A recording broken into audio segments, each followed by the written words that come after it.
Alors, il y a des choses qui ont été déjà plus ou moins dites. Dire non aux habitudes, au conformisme et aux amortissements. Hein? Ça a des mots, il y a plein de mots comme ça chez lui. Hein? Ça va tout le ensemble. Je ne plaide pas ici notre jeunesse. Pour notre jeunesse, ah si, je plaide la jeunesse. Je ne plaide pas ici notre jeunesse. Je plaide la jeunesse. Non pas celle qui détermine l'âge de la chair, mais celle qui triomphe de la mort des habitudes et à laquelle il arrive que l'on atteigne que lentement avec les ans. D'accord, hein? Voilà. La jeunesse, voilà. Savoir se libérer des habitudes et des conformismes. La jeunesse est ce qu'elle est, injuste, brutale, ingénue, rebelle tant qu'elle peut aux références et aux déférences. C'est beau ça, hein? Je ne prétends pas que ces vertus acides, vous voyez tous ces mots, ça rejoint tout là. Les vertus acides, d'habitude on met pas ces deux mots ensemble. Hein. Je ne prétends pas que ces vertus acides soient le dernier mot de la spiritualité, mais elles ne décapaient constamment, mais si elles ne décapaient constamment les protections de l'adulte, que resterait-il de la fraîcheur du monde? Nous sommes à l'âge où l'élan est pris, qui franchira ou ne franchira pas le seuil de l'amortissement, des sagesses de la 30e année, des lassitudes de la quarantaine, des retraites de la cinquantaine. Tu vas aller plus loin. Après les retraites de la cinquantaine, il y a quoi? Si, à cet âge, l'homme naissant ne digne pas de toutes ses forces, ne s'indigne pas de toutes ses forces, s'il se préoccupe de notes critiques et un peu trop d'harmonie intellectuelle avant d'avoir souffert le monde en lui-même, alors c'est un pauvre être, une belle âme qui sent déjà la mort. Bon, je ne reviens pas là-dessus, hein. Ça redit, donc ça reprend l'idée de la jeunesse. Donc, les conformismes, les habitudes, les amortissements, hein, quand on dit qu'on est amorti, hein, voilà. Il manque d'élan, il manque de flamme, il n'y a plus la flamme. Hein, voilà. Optimisme tragique. Bon, ben, comme ça, on avance parce que ça va. Voilà. Une grande foi commence toujours par porter le fer et le feu. Et toujours, il y a constamment avec des expressions. Hein. Si on a la foi, on porte le fer et le feu. Voilà. Elle atteste la pureté. Il y aura toujours assez de volontaires pour les compromis. C'est une mission singulièrement constructive, en certaines époques de l'histoire, où tout le monde accepte et se soumet, que d'amener les hommes à dire non, avec colère. On croit que nier, c'est nier, mais ce sont les oui, quand ils consentent à la médiocrité, qui sanctionnent la démission de l'homme. Voilà. Bon, quand on dit oui à n'importe quoi, voilà, on dit oui à tout maintenant. Hein.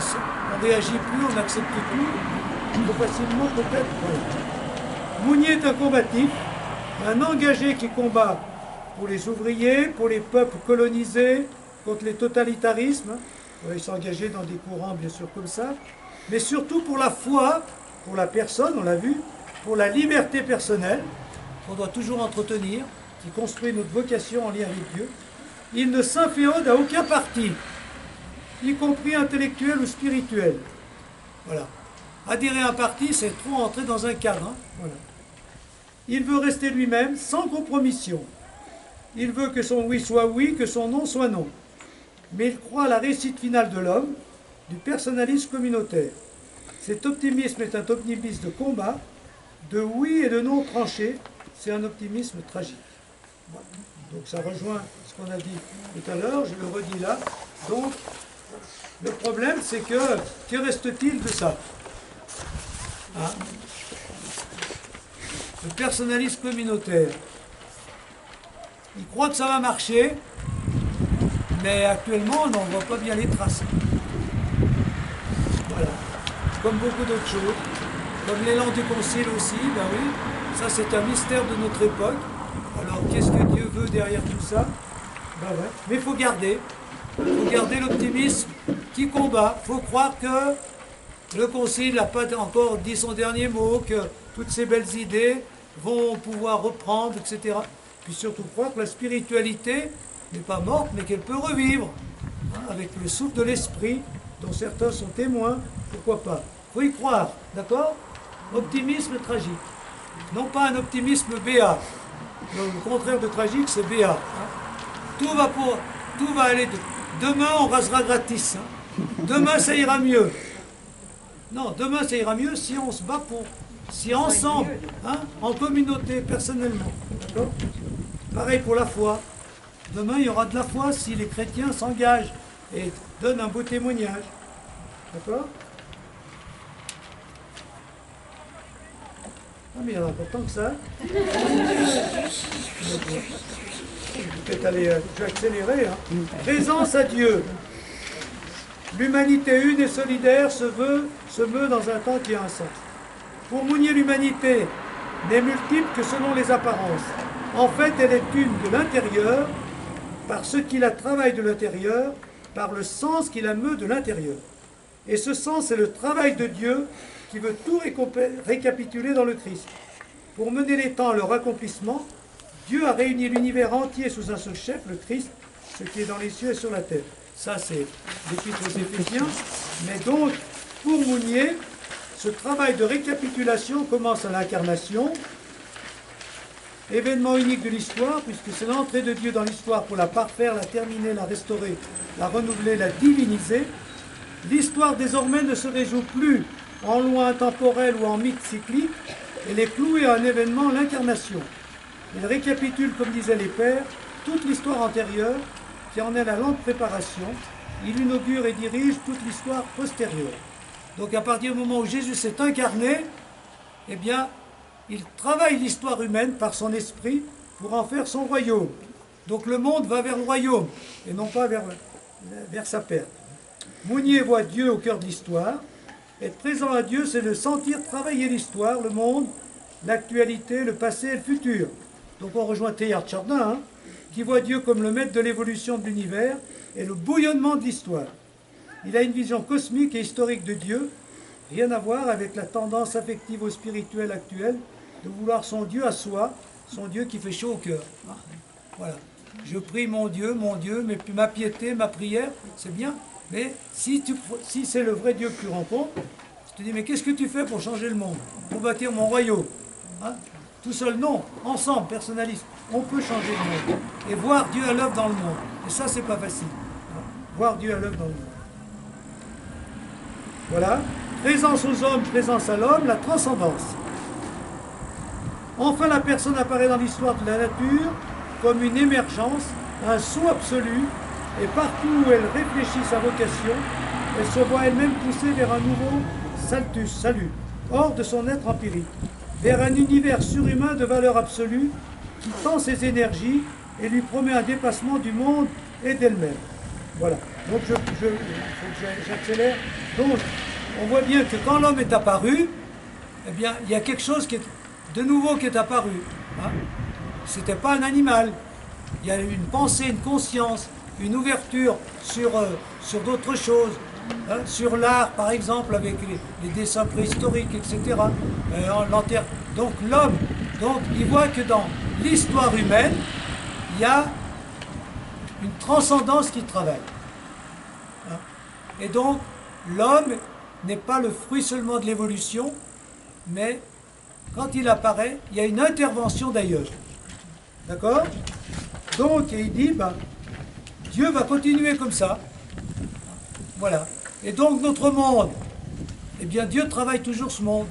Et donc, le monde définitif, c'est le fruit de cette évolution. Et en même temps, il y aura d'autres interventions de Dieu. D'accord? On ne peut pas imaginer, on ne sait pas comment.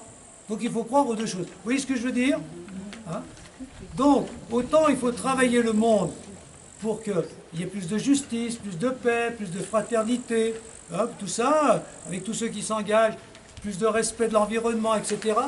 Donc, Dieu travaille le monde, et en nous faisant vivre tout cela, en poussant les gens à s'engager dans tout cela, mais en même temps, il se réserve des interventions. D'accord? Hein, il peut intervenir d'une autre manière, comme il a intervenu quand l'homme qui descend du singe, peut-être sur le plan physique, etc., mais il y a eu une intervention pour son esprit. Hein, voilà.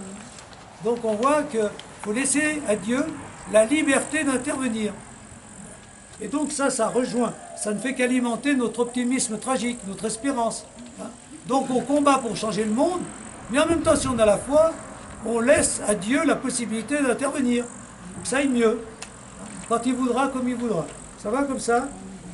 La transcendance. Présence au monde, l'engagement, ça, j'en ai déjà parlé, alors je ne veux pas vous le lire, voilà. Mais on va prendre le 10, donc s'engager, le 10. On n'a pas trop entendu parler d'amour jusqu'à présent, hein, comme dans d'autres spiritualités. Mais voilà ce qu'il dit. La vie chrétienne n'est pas suspendue au bonheur, mais à l'amour parfait. La révolution extérieure n'est strictement rien pour un chrétien sans la révolution intérieure, la conversion métanoésis de l'Écriture. Le bonheur chrétien n'est pas le bonheur égoïste, égocentrique, narcissique, centré sur soi. Hein, bon, c'est le bonheur de l'épanouissement. Hein. Voilà, ça c'est pas le bonheur chrétien. Moi, mon épanouissement, ça c'est bien d'accord. Mais c'est pas le bonheur militant centré sur la révolution extérieure, hein, la révolution marxiste, le changement des conditions sociales de la vie humaine, mais sur le bonheur de l'amour. Voilà. Le bonheur, c'est pas moi, moi, moi. Le bonheur, c'est pas le paradis sur terre, hein, pour reprendre des expressions, comme les communistes l'annonçaient. Hein. C'est-à-dire, on change les conditions de vie, et quand les conditions de vie seront meilleures, c'est-à-dire quand on aura plus d'argent, plus de loisirs, on sera vraiment heureux. Non. Le vrai bonheur, c'est l'amour, la conversion du cœur, le cœur qui apprend à aimer. D'accord? L'ouverture de la personne aux autres personnes, personnalisme communautaire, grâce à l'amour, pour créer avec elle des liens forts, ce qui se pose, donc le changement du cœur, le retournement du cœur. Cet amour des autres doit être fort. Donc ce qu'il ajoute à l'amour évangélique, hein, voilà, si on veut construire le personnalisme communautaire, c'est-à-dire un monde où les personnes s'ouvrent aux autres, bah, pour qu'elles s'ouvrent aux autres, il faut qu'il y ait l'amour dans le cœur, hein, sinon elles vont pas aimer les autres. Voilà. Donc il faut que l'amour change le monde, parce qu'il change le cœur, qui ouvre sur les autres. Cet amour des autres doit être fort, et non doucereux et anesthésiant. Comme toujours, hein. Voilà, mièvre. Voilà. Ça, c'est Mounier, ça. Le combat, la force. Il suppose parfois l'affrontement, le combat, aussi bien dans les rapports personnels que dans les rapports sociaux. Une fraternité forte doit être recueillie. Et donc, il faut bien, ça, il n'y en a pas beaucoup qui le disent, moi, ça m'arrive de le dire, mais les gens comme Mounier le disent bien. Aimer les autres, c'est pas non plus leur donner tout ce qu'ils veulent. Hein. Des fois, c'est les affronter, c'est leur dire non. Hein. Voilà. Comment? Le savoir dire non, c'est plus difficile d'aimer quelqu'un en lui disant non qu'en lui disant oui. Surtout si on dit oui à tous ses désirs. Hein? Non, c'est pas ce qu'il te faut faire ça. Et je serai avec toi pour le faire. Donc voilà.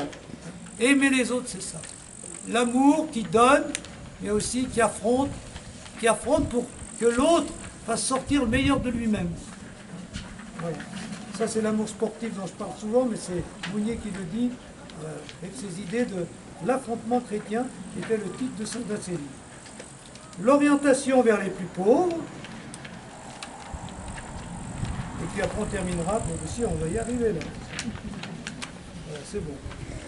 Je veux d'abord vous rappeler notre proposition de prendre quelques contacts, de rendre quelques services, d'entrer bien dignement, mais de façon pratique, dans l'action collective d'un secteur ouvrier. Je ne sais pas à propos de quoi il disait ça. Au grand moment de la lutte ouvrière orchestrée par le Parti communiste, Mounier, au nom de l'Évangile, veut entrer dans ce service des plus pauvres, socialement parlant. Les militants du Parti communiste qui voulaient le monopole de ce combat n'apprécient pas Mounier, qui écrit à Garaudy, qui est un philosophe communiste, « Mon évangile est l'évangile des pauvres. Jamais il ne me laissera satisfait sur un seul malentendu avec ceux qui ont la confiance des pauvres. » Mounier s'engagera aussi de différentes manières. Il travaillera à un projet de déclaration des droits de l'homme et militera pour une église ne séparant pas le temporel du spirituel, comme je l'ai dit tout à l'heure. J'insiste beaucoup pour qu'ensemble nous trouvions ce moyen d'entrer dans les souffrances et les luttes des travailleurs. Nous avons beau essayer de travailler pour la vérité et la justice, nous ne sommes pas entièrement avec le Christ. Tant que nous ne côtoyons pas pour un ouvrage commun, au moins de temps à autre, s'y réprouver. Voilà. Donc l'engagement au service des plus pauvres, lui fait allusion au milieu ouvrier, puisque c'était l'époque avec le Parti communiste, etc. Bon, et on termine au tournant de la rue. Vous voyez, il y a des fois des choses un peu désenvolées, un peu philosophiques, ou théologiques, puis des fois, on retombe bien sur du très concret. Je rêve souvent d'un monde où l'on pourrait arrêter le premier venu au tournant d'une rue, et égal du premier coup à tout ce qu'il est, continuer avec lui sans autre étonnement sa conversation intérieure. Les quelques fois où j'ai rencontré une âme de qualité assez rare pour pouvoir prendre avec elle cette liberté, je l'ai fait. Ainsi sont nées mes meilleures amitiés. Voilà. La grande philosophie, mais finalement, le grand philosophe n'est finalement qu'un homme épris d'amitié personnelle avec le tout venant. Ça, il l'a dit tout à l'heure. La vraie philosophie, c'est pouvoir entrer en amitié avec quiconque. C'est se sentir justement habité par les mêmes désirs, les mêmes élans, les mêmes affections. Mounier rêve donc d'un monde où le partage profond et l'amitié vraie serait possible avec le premier venu, d'un monde où chaque personne pourrait rencontrer toute personne en profondeur. C'est le rêve, l'utopie de sa philosophie personnaliste communautaire. La communauté des personnes pleinement elles-mêmes, en s'ouvrant intimement aux autres et en enrichissant de ce qu'elles sont, et en s'enrichissant de ce qu'elles sont dans l'amitié. Fort, courageux, sans possession mais authentique. Dans le personnalisme, on peut dire, c'est l'amitié qui se construit. Voilà. L'amitié vraie, et pas superficielle. Les personnes qui sont vraiment elles-mêmes et qui s'ouvrent à ce que sont vraiment les autres et qui créent une communauté entre elles. Voilà. Donc cultiver l'amitié. Voilà Mounier. Enfin, il y a beaucoup d'autres choses à dire. Alors, quelques réactions et on refait la pause habituelle.